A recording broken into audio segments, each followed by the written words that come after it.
Samsamang mahigit 100,000 pisong halaga ng shabu mula sa isang street-level individual sa isang buy-bust operation sa Iloilo City. Patrolwoman Charmaine Balunsat sa report.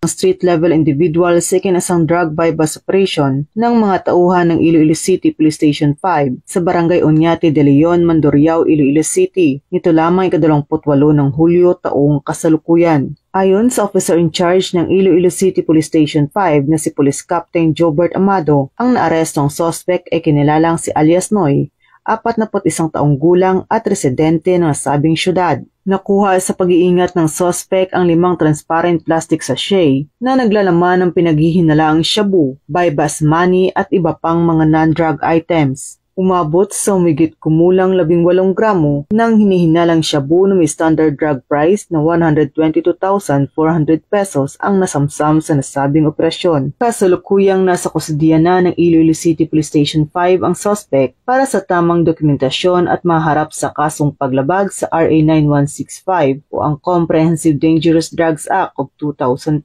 Patuloy ang pagsusumikap ng mga kapulisan sa pagpapalawak ng kanilang kampanya at operasyon kontra iligal na droga para mapanatili ang kaligtasan ng bawat mamamayan dahil sa bagong Pilipinas ang gusto ng pulis, ligtas ka. Mula dito sa Western Visayas, ako ang inyong PNN correspondent, Patrolwoman Charmaine Balunsat.